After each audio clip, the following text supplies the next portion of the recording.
Classes in session, part 2.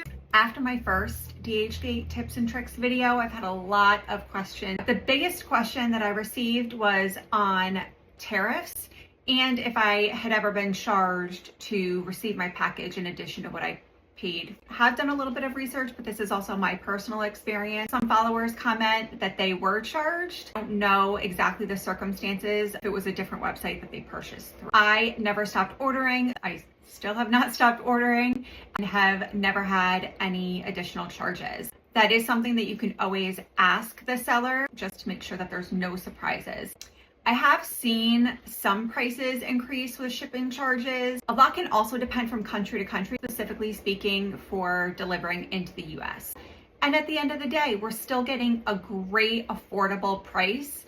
If you do have any specific questions to DHgate, they've got a few pages related specifically to this topic. Another question that I received was on payment and whether I trusted putting my payment information in. Obviously I do. I typically pay through Apple Pay or I like to use Klarna. You can also go through Google Pay or they offer Affirm.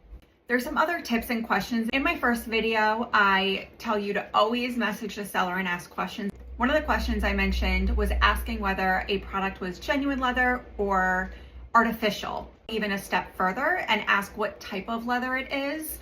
Another tip is to always ask for sizing, especially when it comes to clothing. Go by European sizes. For Chinese sizing, I always ask for a size chart and the seller's recommendation of what size I should be ordering, especially in case something runs smaller. And there's a seller where I love a ton of the products in the store. I always just start with purchasing one item.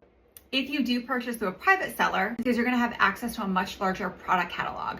Shipping is included in the price and it does tend to be much faster. You will get a higher quality product and they often come in the original packaging and boxes. If you are purchasing multiple items through a private seller, you can negotiate a little bit.